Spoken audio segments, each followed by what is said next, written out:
Hi, this is Amber. And this is Lisa. And you're listening to Unexplained Arkansas, a new podcast that explores urban legends, mysteries, and the unsolved in the natural state. We're just two best friends discussing the unexplained in Arkansas.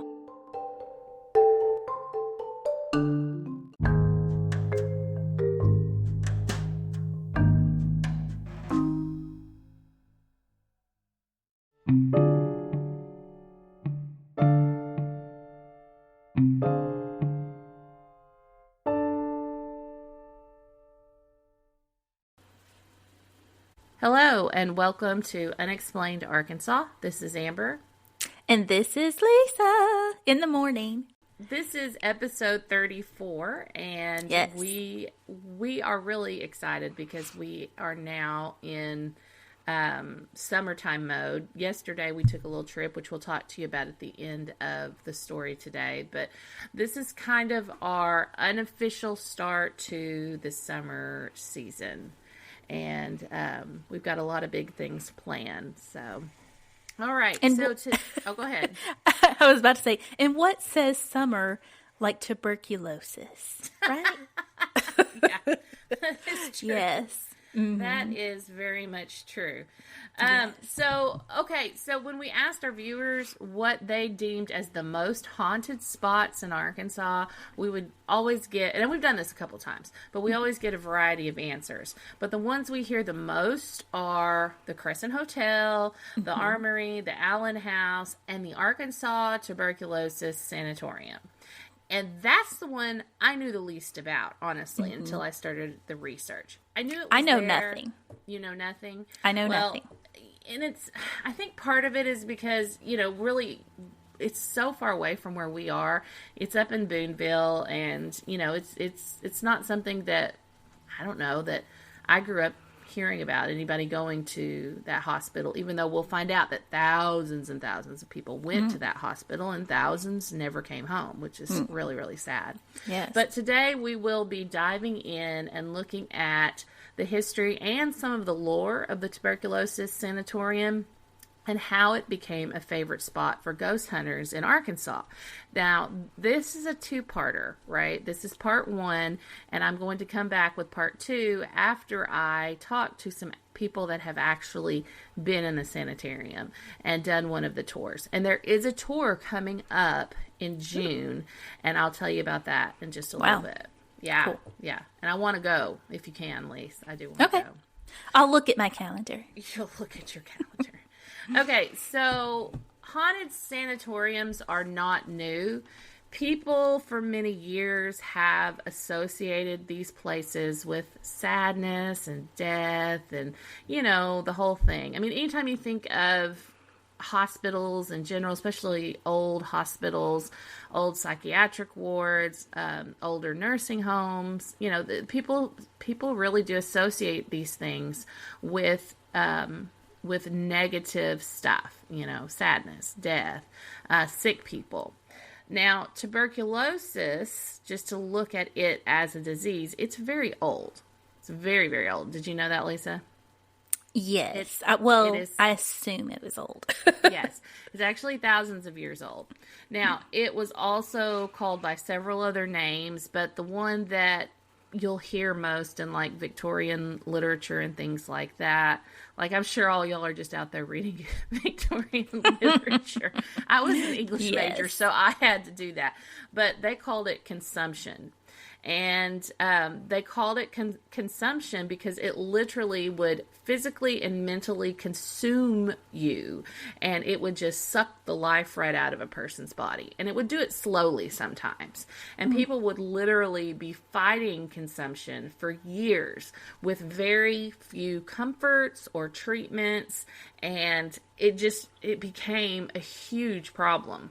Now, it was called by some the White Plague as opposed to the Black Plague, and y'all remember the Black Plague, that was a huge thing, but they called it the White Plague because people got so pale and lifeless, and they just turned completely pale when they were stricken with this disease. Now, I always thought consumption for some reason, was alcoholism way back. No, it's Okay, tuberculosis. interesting. Okay. Yes. That is very interesting. Because isn't that, are you going to, I don't want to say what I'm going to say because. No, say it. You can spoil. Well, Edgar Allan Poe. I thought you were going to say Edward Scissorhands. I know. I almost did. No, Edgar Allan Poe had some, but that's not in my notes. So if you want to look that up, I know his mother died of it for sure, and maybe his younger wife. But if you want to Google that while I'm talking to make sure we don't tell a lie on Edgar Allan Poe, but I'm pretty sure, as a former English major, I'm pretty sure that's what happened to her. Okay, to gotcha. The mama and the wife, the cousin wife. She was his wife and his cousin. Okay, so a little bit more history, because I just really want people to know why this was such a scary thing and why they put all these poor people up on the hill out there in northwest Arkansas. But, this was a problem for centuries and centuries. Most people, though, let me tell you, believe it's no longer a threat, but it is. Okay. Approximately 1 million people still die of the disease every single year. Ooh. And are these in the countries that don't vaccinate? Well, I mean, that's a hard thing to answer. I'm not a doctor. I do know that when I started teaching 17 years ago, I had to get a tuberculosis test. I had to get a TB test, which I fainted right after I got it. Yeah, My totally. goodness. I'm a fainter. If no one knows that, I'm a total fainter. I faint all the time. When needles are involved, yeah. Okay. Yeah. So I've only fainted one time when they drew blood from me. But anyway. No, for some reason, I'm like a cartoon fainter. I faint like one of those cartoon characters. Oh, gosh. Anyway, after my TB test, I fainted. But it is still around. They still do test for it. People in our country have gotten it, yes. There has been several cases in our area over the last couple of years. In fact, some people are afraid that it's on the rise. Ooh, and goodness. That's kind of scary, but that's not what we're talking about today. We're kind of talking about the history of it. We won't scare people with the rise of tuberculosis because good. I need more source material to say, hey, we're on a rise. I just read a couple of articles that said that. Okay, so there is evidence that the disease is so old, though, that it ravaged ancient societies like Egypt, China, India. Even the father of medicine, Hippocrates of Greece, intensely studied this disease. And, while back in ancient Greece, people thought everything bad that happened was a punishment from the gods, Hippocrates thought, no, this is probably something else. And so what he determined was that it was probably likely the product of eating habits, the environment, and other outside factors, which at the time they didn't know what bacterium, well, they didn't know what that was. So he was close, but, no cigar. So though most people see this as an older disease, like I said, it is still around, and it is caused by bacteria. And it's a certain kind of bacteria called Mycobacterium tuberculosis. And it mostly attacks the lungs, of course, because that's, usually what we hear about. And it can cause serious health issues. And it can cause issues throughout the body, including the brain. The brain can be very heavily affected by tuberculosis. And here's another interesting fact that I found. Not every person that comes in contact with the bacteria will actually become sick. So some people are just not going to be sick. Interesting. They might carry it. They're carrier monkeys, as I would like to call. They might carry it, but they're not going to get sick from it. They're just going to infect others. Now I don't know about that. Like I said, I'm not a doctor, but I just know that not everybody that gets it will get sick. But I do know that tuberculosis knows no age, no culture, no community status. It chooses its victims whatever and wherever. And this was especially at the turn of the 19th century. They were in a world of hurt, and they were in a complete total war with this disease. Wow. And, people were scared, and people didn't want to be around those that they thought had it. Now, the symptoms were chronic cough, fever, chills, loss of appetite, weight loss, fatigue, and coughing up blood, which all sounds gross. Now, the coughing up blood, we see that like in the movies, like, where they'll have the little handkerchief, and then they'll cough up some blood and then put it in their pocket. Yeah, that's a sign of having consumption or tuberculosis. So much like the Black Plague before it, tuberculosis could be spread through the inhalation of respiratory droplets. Now, we know Black Plague was spread in all kinds of other ways, but the primary way tuberculosis is spread is respiratory droplets. So this means that the bacteria is spread through the air from one person to another.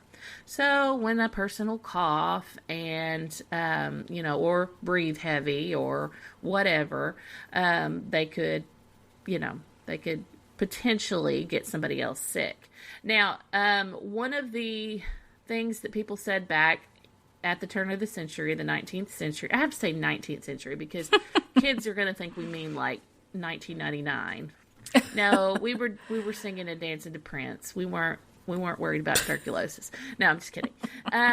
Okay, so when people would cough up blood into a hanky, that was a telltale sign that they had it, and people would want to stay away from them. And they called them lunger, which is not a good term, and it's a very unfavorable term to call. Did you say lunger? Lunger. He's a lunger.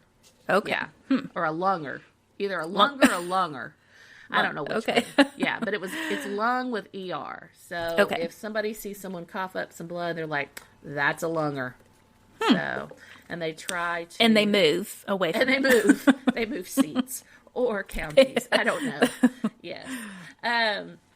But yeah, so anytime air comes out of a person with a cough, a sneeze, speaking, singing, those around them will have the chance to catch TB. And that person, once they breathe in that bacteria, it'll go straight to the lungs and make itself a nice little home in the lungs.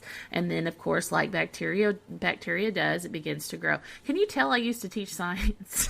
I used to teach biology, and I teach stuff like this. And I hated talking about diseases back then. Ugh. Okay, so according Did you faint? No. Okay. According to medical sites, people who spend time, though, with those that have tuberculosis are more likely to catch it. So that's why husbands I wonder and wives, why. Well, like husbands and wives. I mean, it's in the air, right? Yeah, it's in the air. Yes. Like you share a bed with somebody. Yes. And if it's like my husband, actually it's me breathing in his face, snoring in his face. I'd like to say it's the other way around, but it's not. It's me snoring. So yeah. See, our marriage is backwards with Daryl being the one that breathes and snores into my face. No, I snore like a water buffalo. That is very true. One time Scott taped me because I didn't believe him. Yeah. But anyway, he said it is loud enough to wake the dead. Okay, so that is why people who live together would all get the consumption. Like the the moms, dads, kids, sometimes the people that were the maids and the butlers, everybody would get it. Now, just to talk about some famous people who died of complications from consumption or TB, one was Emily Bronte of the famous Bronte sisters. Okay. Edward Chopin, the musician. Robert Louis Stevenson, the writer. Franz Kafka, the writer. John Keats, also a writer. George Orwell, who, this is coming back into this century. So Citizen Kane, all this stuff. He did die of tuberculosis. And I looked all these up to make sure. That's very interesting. Because I thought, did he die of alcoholism? And then I'm like, no, it's TB. No, that's not who I was thinking of. The one that oh, go ahead. Well, I was just going to say, I did Google, so you were correct. So Edgar Allan Poe's mother, Eliza, and then his wife, Virginia. Now, the wife, Virginia, it says she definitely died of TB, but it's thought that the mother did. Yeah. And it is, okay, this is weird. They were both 24 at the time of their death. Weird. That is weird. Yes. I know his mom was an actress, and I know his wife was his cousin, but we won't, we won't keep going there. And about 14 years younger than him. Yeah, it was a weird situation. Yes. Okay, so also Georgiana Drew Barrymore did have tuberculosis, and that's how she died. And yes, that is the namesake, or that's one of the family members of the Drew Barrymore. Gotcha. Mm-hmm. And very, very famous around here in the South is Vivian Lee. Everybody knows Vivian Lee for Scarlet. Okay. Gone and with also the Wind. A Streetcar Named Desire. She was English, but she could play a Southern lady pretty well. She died of tuberculosis. Yeah, but that was later on in, I think, the 50s or the 60s. So, because Gone with the Wind was in the 30s, wasn't it? Yes, 20s, 30s. Yes.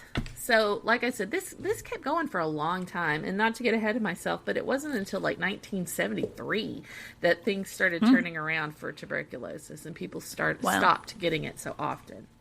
But like I said, the fight against tuberculosis was long and it was brutal, and many people tried to figure out ways to stop the spread or alleviate the symptoms. There was a lot of testing done, probably testing on people that wasn't quite ethical. And then suddenly, they decided separating those with tuberculosis would become, the common practice. And that started, according to the Journal of Preventative Medicine and Hygiene, by a botany student named Herman Brimmer, who also had tuberculosis, which, as I'm talking about all these doctors, the funny thing is, like 90% of them had TB. The ones that were working on this and the ones that were putting this hospital together, they were victims themselves. Wow. So this botany student named Herman Brimmer developed what he called his sanatorium cure in 1854. Supposedly, he went on a trip to the Himalayan mountains, and that fresh air and all the stuff up there in the Himalayan mountains helped him and cured him. So then he developed his own sanatorium in a little mountain town named Gorbersdorf. I think I'm saying that. I was really worried about that word. Gerbersdorf. Gerbersdorf. Yeah. Yes. His aim was to cure people with nutrition and fresh air. And you're going to hear fresh air quite a bit today. Okay. So this became the standard for decades. So the idea of sanatoriums,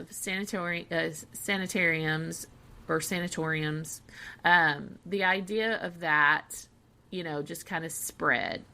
And sanatoriums became commonplace around the world. They became commonplace in in Arkansas too, but the first one actually was in Illinois at the Batavia Institute, and you can Google all these, and I'm sure they're on historic registries. Most of them are, is what I've seen. Mm-hmm. Most of these hospitals are now on historic registries, but just some of the first ones that were in the United States were the Batavia Institute in Illinois, the Battle Creek Sanitarium in Michigan, the Brooklyn Home for Consumptives, which was in Brooklyn, and then the Rock Haven Sanitarium in Crescent Valley, California. And, the one in Crescent Valley was 1881.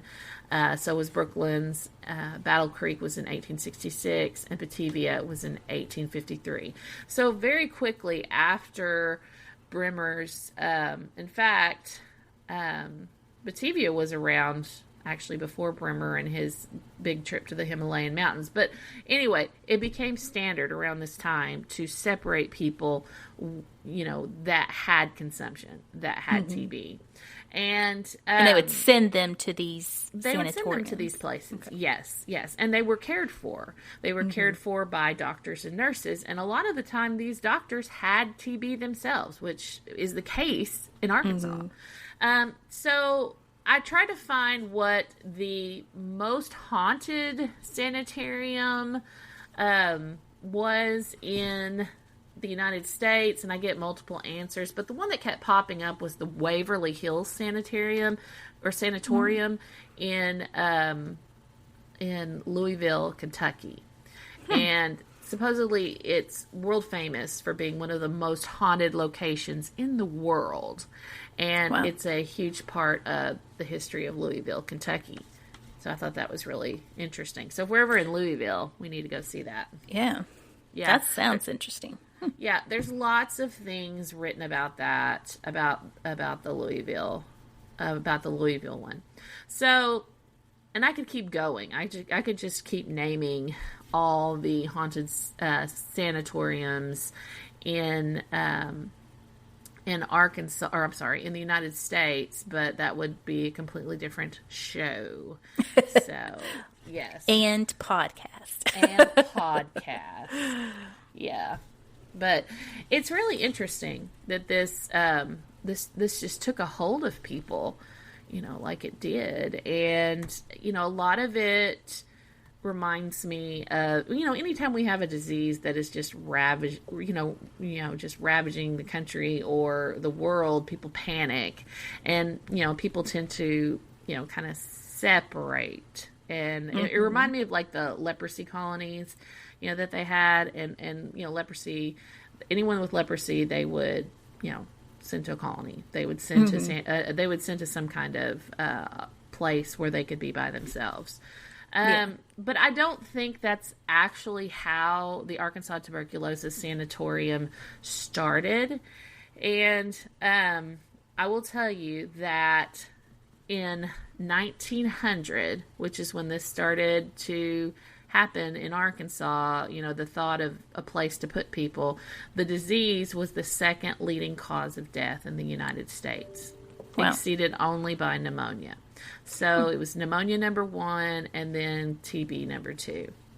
And more than 80% of the U.S. population had been infected with the disease, although most people showed no symptoms. So there you go again. What does that remind you of? COVID. Yes. I mean, when I was reading this stuff, it was like giving me chills. It just reminded me of those early days of COVID. Mm-hmm. Yeah. Like you would be in the grocery store and you're like, I wonder if they have the COVID. Do I need to? And then somebody like scratches their nose. I'm like, I wonder if they have the COVID. No, I'm kidding. Yeah. It was scary at first. Let's be honest. We were not in the grocery stores, but for a minute. Yeah, that's true. We were doing Walmart pickup.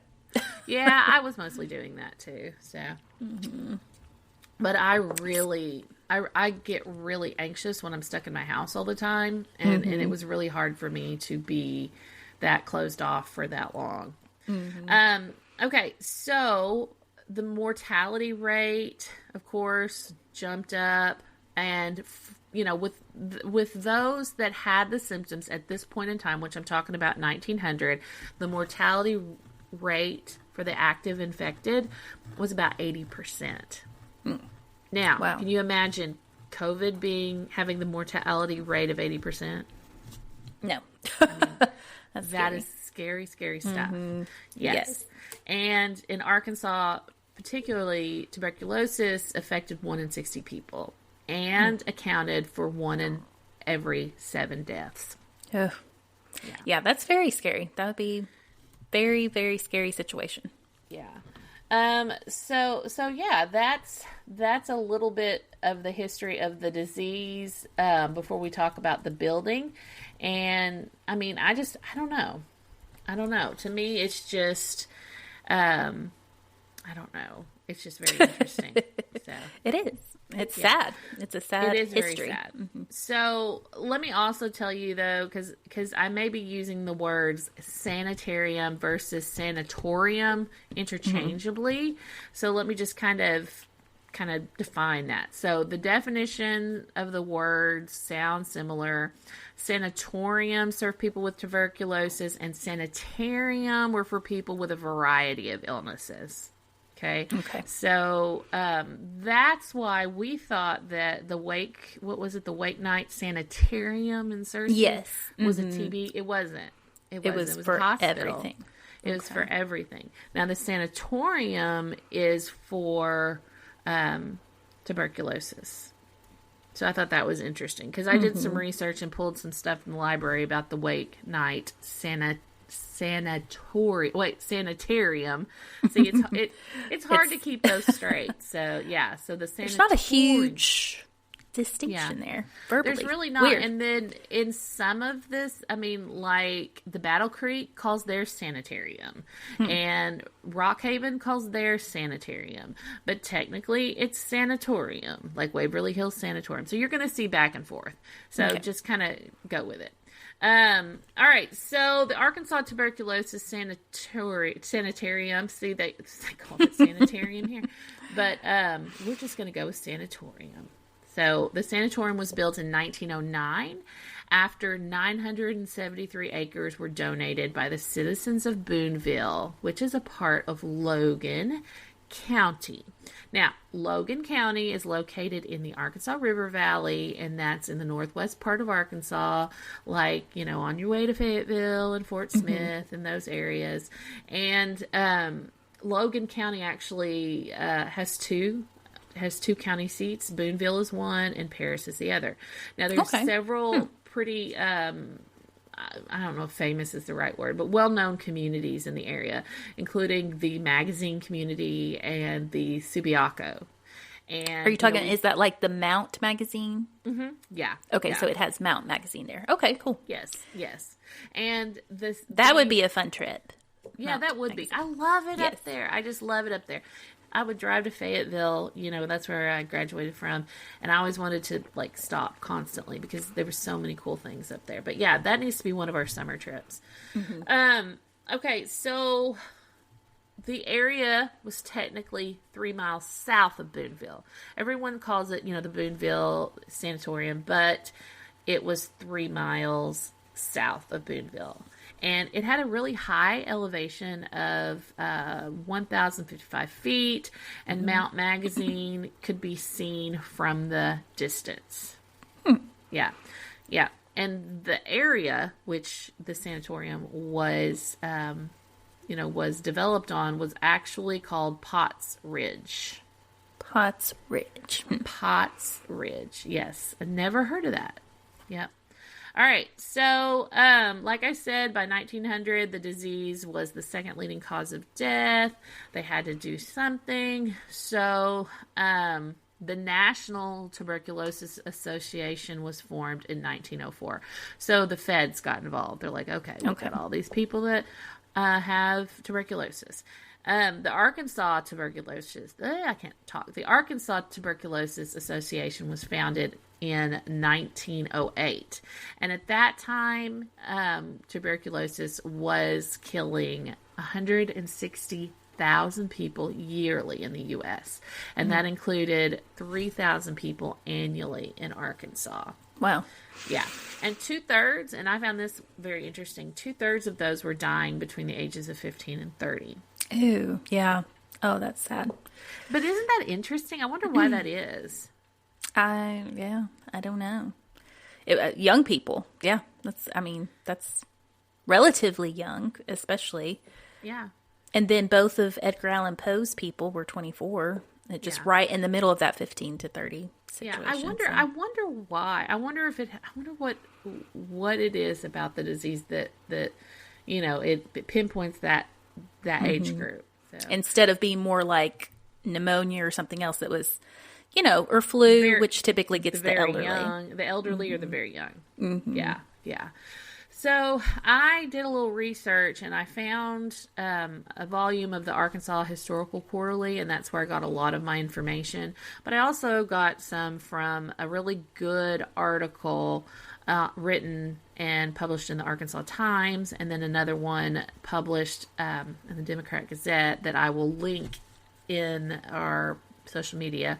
But in 1908, there were two men, Joseph M. Hill, who was a Chief Justice from Fort Smith, and then a state senator named Kai Oldham, and he was from Pulaski County.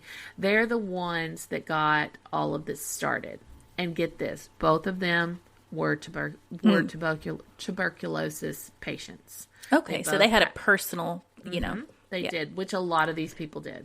Yeah. So they asked the governor, who at the time was George W. Donaghy, to petition the Arkansas General Assembly to create a state sanatorium for tuberculosis patients. Again, sanitarium is for all different kinds of things, but sanatorium was for the tuberculosis patients. And, you know, like I said, they both suffered from this, and Joseph Hill would later become the chairman of the institution's board. So they agreed, and the Arkansas General Assembly created a board of trustees to oversee the land and the building of the sanitarium. So it opened in 1910, and the number of patients that it could hold at the time that it opened was only 64. Oh, wow. But yeah, now, like I said, it opened in 1910. Technically, the opening date was like September 1st, but it had its first patient on August 2nd. It's the first patient went in August 2nd. Wow. And then they had that grand opening on the 1st. And by the 1st, though, 15 people were there. So yeah. So they started letting people in like a month early. And they kind of worked fast, considering that the land was donated in 1909, and then so they had people in by 1910. Yeah. Well, what's interesting about this, and, you know, I'm really not into, like, real estate or building or all that, but this was, like, in the works for, like it took decades to get it to as big as it is now. I mean, they kept adding to it and adding to it and adding to it. And by the time it closed in 1973, it was almost like a little city all to itself. I mean, it was a self-running town. Wow. And, you know, that might be a lot of things, or that might be news to people, because everyone just thinks, oh, you know, big hospital, scary hospital. No, I mean, it's an entire, like, village, basically, of like buildings. Compound, huh? Yeah. People lived there. Children were sent there away from their families, and that's where they grew up. I mean, just a lot of things.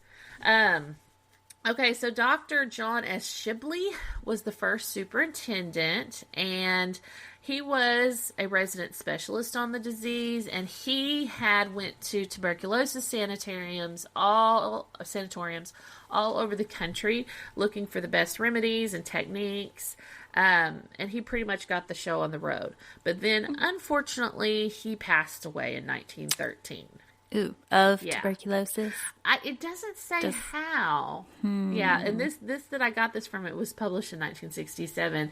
It doesn't say how he died, but he died very shortly after everything started.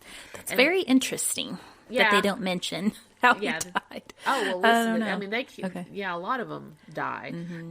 So Dr. Robinson Bosworth then became the superintendent, but he resigned in May of 1913. So Shibley passed away, Shibley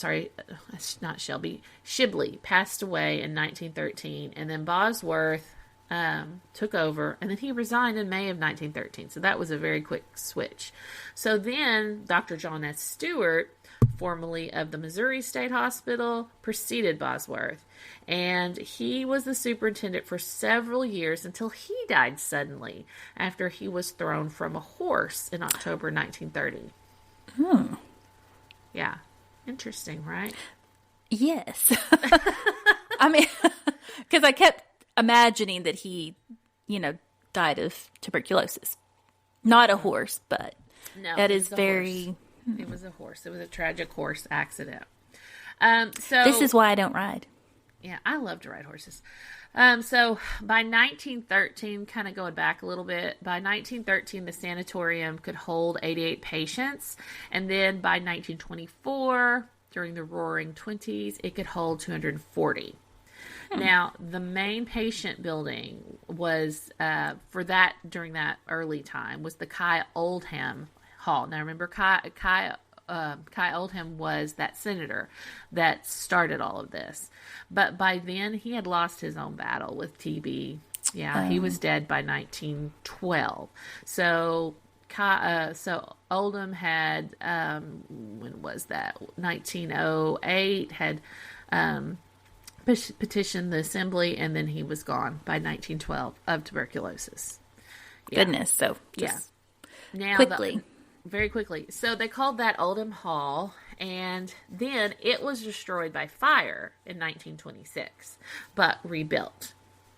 And yeah, interesting. And Not destroyed by a horse or tuberculosis. Yeah, by fire. Yes. So this place seems a little cursed. I don't know. I wasn't going to say that, but I mean, it's if you believe in such. If you believe in such, I mean, it's a lot. It is a lot. That is a lot. Yes. So in 1938, Arkansas legislature passed the Nichols-Nyberg Act, which funded the construction of a new hospital on the building grounds. And so that's the place that everybody likes to go and do their ghost hunting or whatever.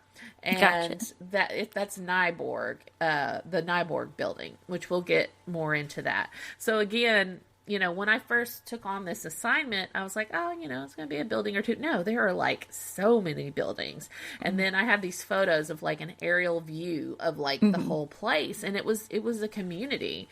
It really was. And, I've been reading articles about former patients, like especially people that were children there, and they said that was my childhood. I went to school there.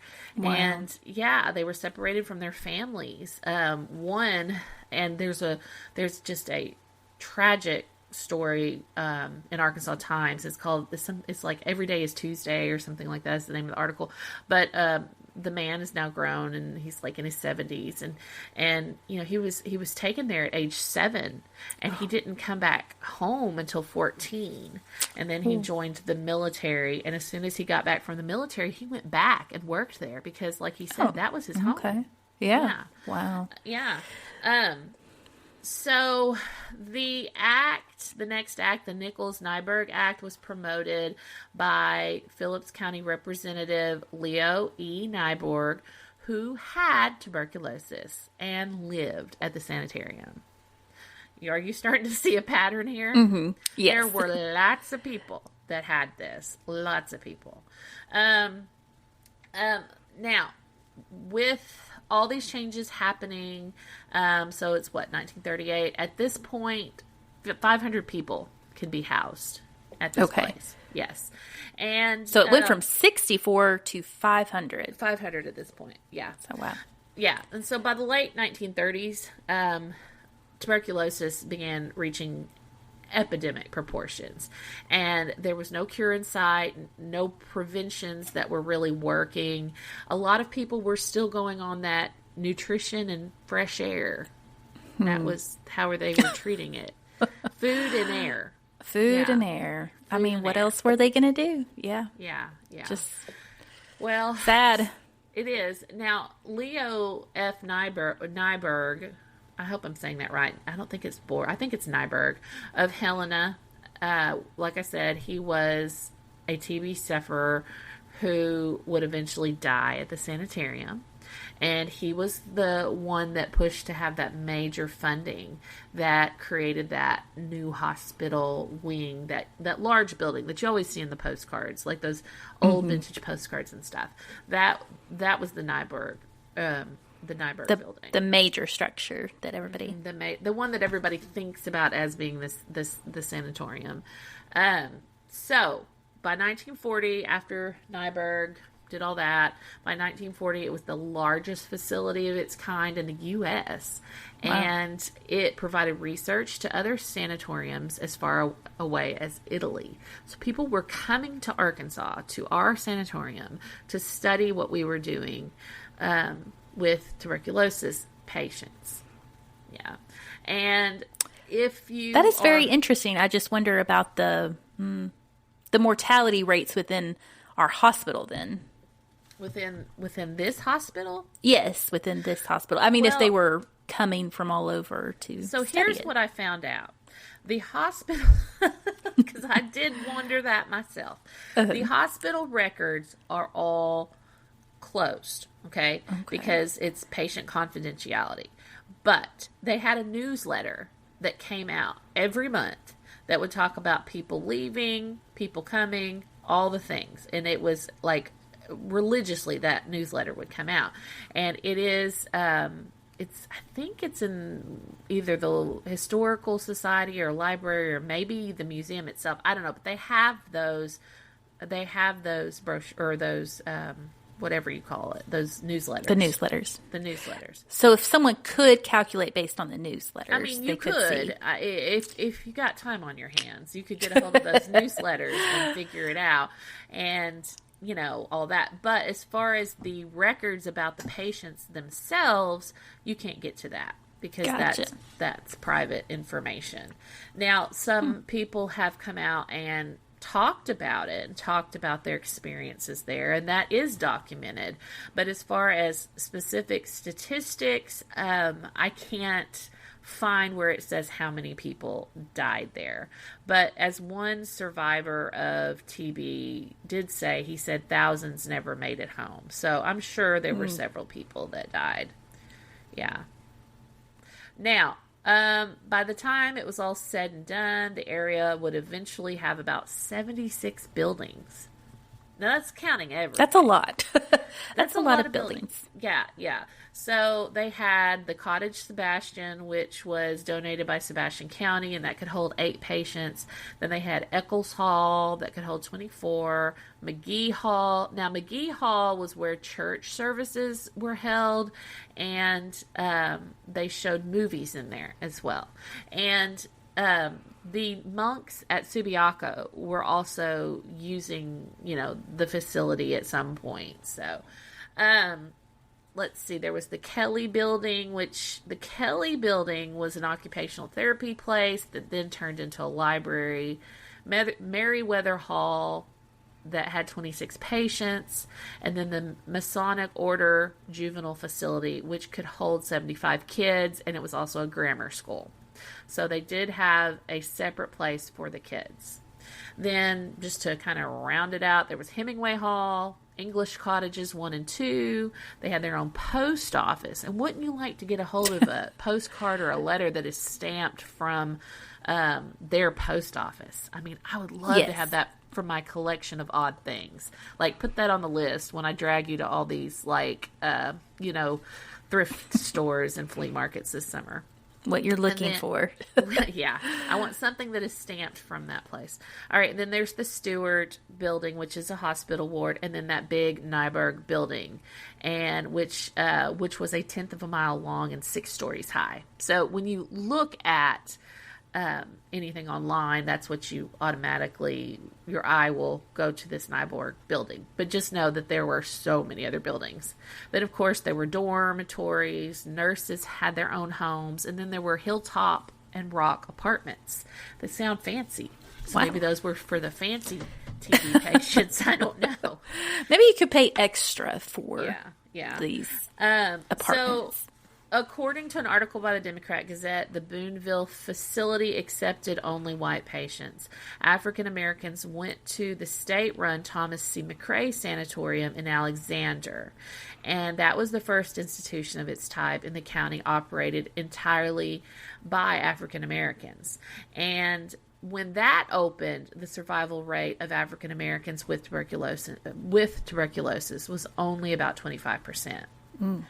Also, according to the Gazette, as a patient's condition improved, they were moved up the hill of the sanitarium grounds to another less restrictive building. So as they got better, they were allowed more freedom. And, I guess that makes sense. Yeah, so they felt better. Yeah, they felt better. But probably the weirdest thing that I found was that they had a guinea pig piggery. What? I can't imagine what these poor guinea pigs were going through. But PETA, please don't be mad at us. But we didn't do this. We're just relaying information. We're just relaying information. The guinea piggery was at the back of the campus, and what they would do, it was a patient testing lab, and researchers would give the patient's sputum, or I guess spit, to a guinea pig, and if the guinea pig got sick, the person wasn't doing very well, but if the guinea pig was okay, then, the patient was doing better. So they were conducting these tests on the guinea pigs. Guinea pigs. Aw. I Those know. poor guiney pigs. I know. Guinea pigs are so cute. They make that little, that little noise. Yeah, I know. Oh. I thought that was really strange and sad. Yeah. Yeah. I mean, I guess they couldn't find rats or didn't want to get into the rat situation, or I mean, poor rats too. But if they gave it guinea to rats, it would probably mutate into like a second, plague death or something. No. It seemed like normally people, you always hear of the poor rats and mice being, tested, but they just decided to full on guinea pig. Yeah. So, according to the Arkansas Times, because I have to tell you where I got my sources, there's been a couple of really good articles about this that I will post that y'all can read. But in the Victorian era, they treated tuberculosis again with fresh air and bed rest and good nutrition. But in the 20s and 30s, they kind of did some weird things besides the guinea pig stuff. The doctors believe that the lungs should be allowed to rest in order to heal, and, for a long time, that's what they thought. But then surgeries became very popular, clipping and pulling out the phrenic nerve, which is that long spaghetti cord that connects the spinal column to the diaphragm. So they would go in there and do these surgeries and clip that. And according to the Arkansas Times, this was usually while the patient was awake, so he could tell the surgeon whether or not they were prodding at the right nerve. Ew. Yeah. That sounds awful. Oh, yeah. And other treatments had doctors collapsing the lung on purpose and temporarily filling the chest cavity with sterilized ping pong balls in order to keep the lung deflated. Yeah. Wow. Yeah. Ew. And then they would remove, parts of the muscle in the chest and all kinds of stuff. And a lot just of experimenting. They were, like, so if a place is haunted and, if there was experimentation going on, I mean, that tracks to me. I mean, it does. It does. Those poor people. Yeah. But a lot of these things were pioneered and refined at the Arkansas State Sanatorium. I keep using those words interchangeably. And it became a model facility for the rest of the country. Yeah. So by 1973, it had served about 70,000 people. So let's see, it started in 1910 and went all the way to 1973. On February 26th, the last 7 patients were discharged. So that was it. That was all she wrote. In 1973. In 1973. And today, the facility is called the Booneville Human Development Center, and it's classified as a historic site. And on the grounds of the sanatorium area, there is a museum that is operated, and there are, things on display, medical equipment, patient rooms, beds, photos, stories, a nurse's uniform, all kinds of things, and postcards from the 1940s and 50s. So I really think that this needs to be on our summer trip list, because I'd really like to go and see this place. But the last thing I was going to talk to you about is whether or not this place is haunted. And dun dun dun. Dun dun dun. So that's a little history about it. And like I said, there is a museum there, but supposedly it's haunted. And that's where we are going to kind of start with part 2, which is coming in a few weeks. But before I did part 2, I wanted to talk a little bit about some of the things people have said and kind of what you think, Lisa, about whether or not this place is haunted. Now, I will tell you that the sanitarium's most haunted structure is supposedly the Nyberg building, and that's the hospital. So that's probably where a lot of these surgeries happen. That's probably where a lot of these people died. But yeah, I mean, it is very well known that out of the 70,000 that were treated there, many didn't leave the institution alive. And, some people have talked about their experiences there. Some people have good experiences there. Like I said, there were so many kids there with it, and they grew up together. They went to school together. So to them, it was like home. Of course, it's like a little boarding school. It's like a little boarding school, right? Yeah. But then, I'm sure there were other situations where, people weren't that happy. And, to me, being sent away from your family and your home for that long, and some of them were there until they died, that's tragic.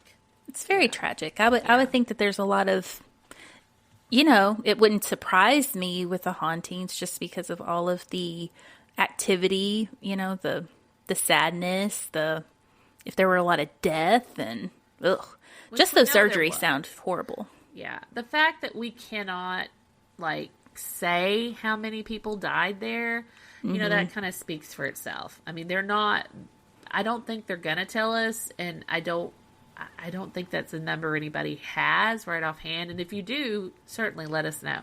But that's not something that I could find in research. Now, as far as ghostly reports, there are several articles that people have written about their own ghostly reports. And one person said that they have been there and they have seen a nurse in a 1910 uniform. How they know it was a 1910 uniform, I really don't know. Just looked old. Did it have the word 1910 on it? I don't know, but the person said there's a gray lady that shows up after 4 p.m. when everybody goes home. She's in a nurse's uniform, a 1910 uniform. 1910. Yeah. Yes, and then other only comes out at 4. Yeah. Yeah. Other reports include girls being seen in the windows. And once in a rare while, kids playing together. Which, ghostly kids creepy. Playing together. I think of 1, 2, Freddy's after you. Yeah, I think. Remember the first scene where they're jumping rope and singing the Freddy song, and they're in the white dresses. Oh yeah, kids that's are what creepy, you envision. Man. Kids are creepy. Yes, I agree. Especially ghostly kids or faces in windows. That's always. Well, even yesterday when we were driving around in Newport, we were like, seeing some old abandoned homes, and we were like, oh. Looks like, you got freaked out over curtains because you thought it was a person in the window. It looked like an arm. It looked like an arm, a ghostly arm. Ghostly curtains. Yes. Okay, so there is this ghost hunter, Alan Silva, who I'd love to get in touch with. And supposedly he has photos of the sanatorium that reveal a shadowy figure walking down the hallway when there's no one there. Yeah. Yeah. Ooh. And so apparently there have been several groups who have done paranormal investigations because I found them on YouTube. Oh, good. And a lot of it is just them running down the hall going, did you hear that? Did you hear that? Which is me and you every day. Which is me and you every time we do that. Yeah. Now, probably the coolest thing is a site called Abandoned Arkansas, which I will put that on our Facebook page. And you can see so many photos inside of the building. Yeah. The sanitarium. Yeah, the sanitarium. Inside of the buildings. Just, it's really, really cool. And, I didn't even know that was in existence, but it, let's see, it's called Abandoned Arkansas. And I have some of the photos pulled up now, and it just looks like, I don't know, it's in disarray. It looks like the rats and the bugs have got in there and just. What about the guinea pigs? No guinea pig skeletons. Sorry. Yeah. Oh, yeah. Those poor guinea pigs. That's going to cause me nightmares. Ugh. Yeah, I do feel bad. Now, okay, so when I was doing my research, I did run across this. It says that on Saturday, June 22nd, there will be a Midwest mystery tour of the Arkansas TB Hospital from... Okay, that's really cool. And when is this? Okay, so it's from June 22nd at 7 p.m. to June 23rd at 2 a.m. Yes. So let's go. Even though I don't know. Let me look.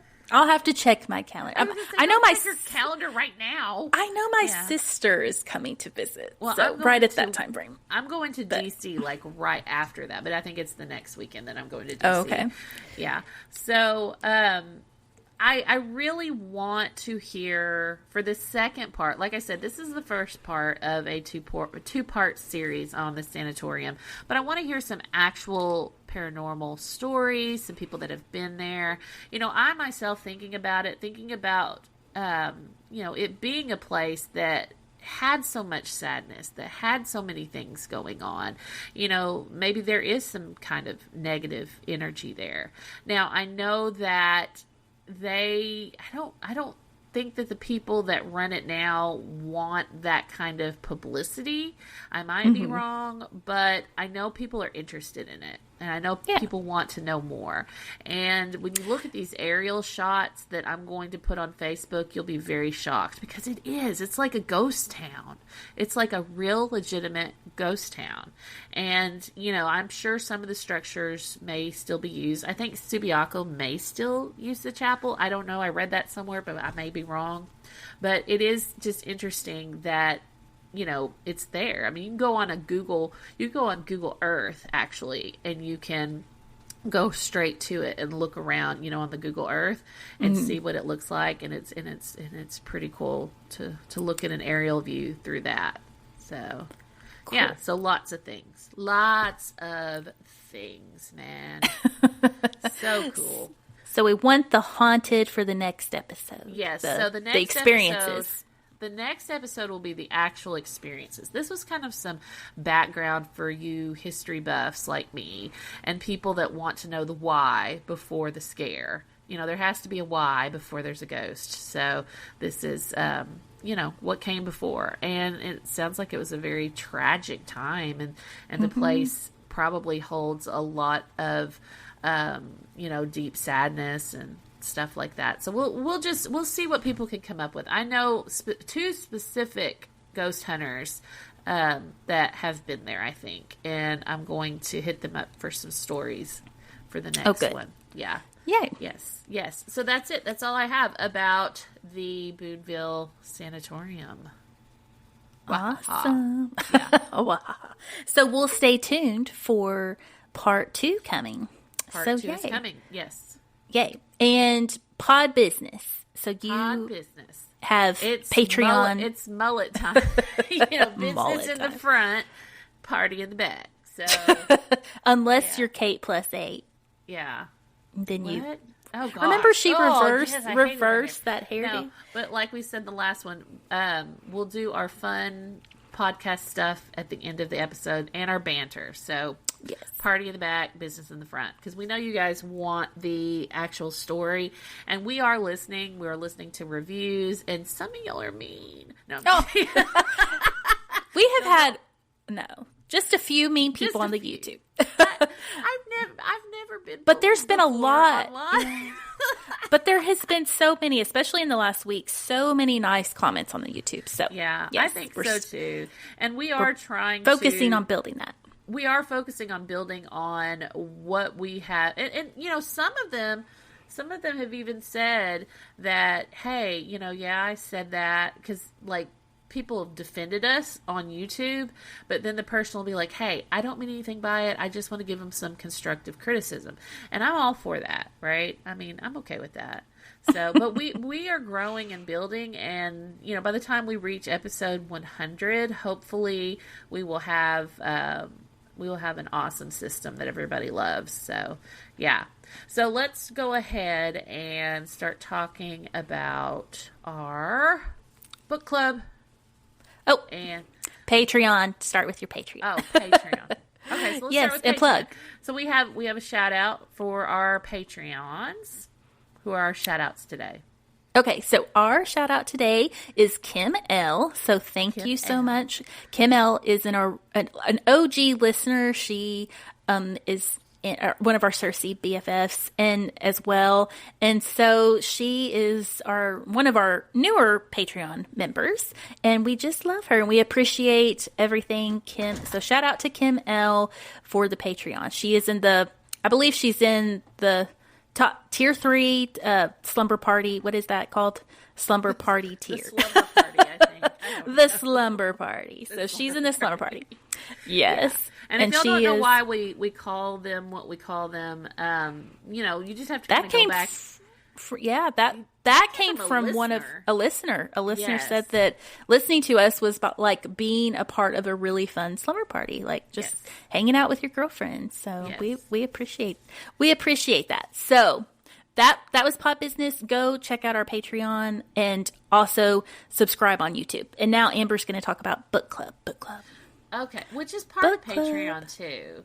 And Patreon members get. Oh my gosh! While we're sitting here yakking, we got another Patreon member. Oh, good. Yay! I'm so excited. We will be plugging them in Michael, upcoming and episodes. he is at the slumber party level, so yay!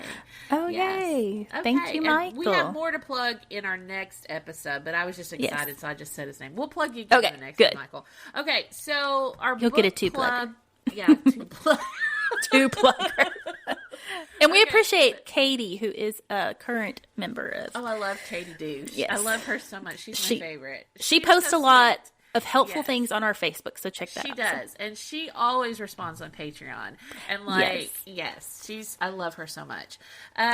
Okay, so our book, which I'm starting to read it today, and I'm gonna get mine. You're gonna.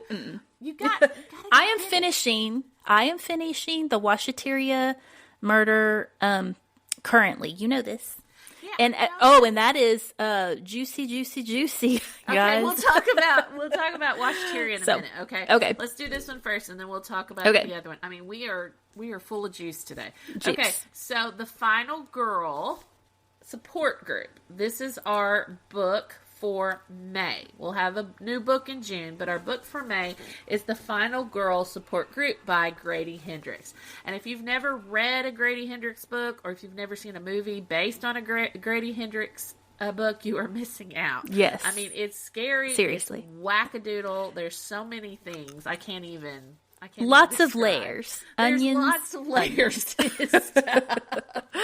It's very, his language, the use of the wording, I love it. It's very quirky and very funny and very creepy and just all the things. Yes. Did you ever watch My Best Friend's Exorcism? I have not. I have not watched it. I know. I've been to the reading right now. You know this. Yeah. But Amber had me read, was it the Southern Books Club Guide to Killing Vampires by Grady? Whatever it's called. Yeah, you just chopped that up in bits. Did I? So, yes. But yes, I found him, I don't know, it was during the pandemic is when I found that book. Somehow, I had time to read, I guess, because, we were just sitting at home all the time. So I found the Southern Book Club's Guide to Slaying Vampires. And I thought, well, this sounds fun. Yeah. And then some. Yes. It was very interesting. I won't give it away, but it's about some ladies that start a book club, and they're tired of like the same old book club books, so they do a book club on serial killers. Yes. And anyway, along the way they end up meeting a vampire. But that's all I'm going to tell you. It's a good book. Yes. I do recommend it. It is not for kids. It is not for kids. Not for kids. But it was very, it was, and in my opinion, I can't say it was even worse than a Stephen King. So if you've read a Stephen King or anyway. Oh, no. Yeah, you're right. Just saying. Yeah. But just not for, I wouldn't let my, 6-year-old read it or 10-year-old. Well, maybe like 15 plus. I don't know. I will. The one that we're reading now by Grady, I'll just kind of read a little blurb from the back. It says, in horror movies, the final girls are the ones left standing when the credits roll. They made it through the worst night of their lives, but what happens after. So it's about the final girls of horror movies, and it's kind of it's kind of a tribute to, you know, the final girls in like 70s, 80s, 90s horror movies. So anyway, we talk a lot about horror films, so I thought that would be a good one to love horror start films. with. Yes. We do. Yes. Speaking of which, we've got to plug horror heifers. Heifers for the Patreons. Yes. One of these days, somebody's going to think it's whore heifers, Horror but it's heifers. horror heifers. That's really hard to say. It is. Maybe I should Double name it H? something else. Double I H, don't know. yes. So Horror Heifers is our new podcast that'll just be on Patreon, and it'll be us talking about our favorite scary movies from the past and maybe a few from the present. And our premiere episode will be in a few weeks, and we will be talking about the movie Scream. Of course. It is a favorite. It's our favorite. It's a fan favorite. Yes. And everybody's seen it, so it's good to talk about. So. Yes, so we will be talking about Scream. There will be banter galore. So if you like the banter, you want to hear horror heifers, and we are the horror heifers. And you'll have to go join our Patreon group. So yay! Yes, exactly. Yes, incentives. Okay. And then last thing, we do have our summer tour, which started yesterday, and that was kind of the kickoff to the summer tour. We went to Newport. We went to the Newport Library to do some research. Then we went to Jacksonport. Okay, go ahead and tell the story.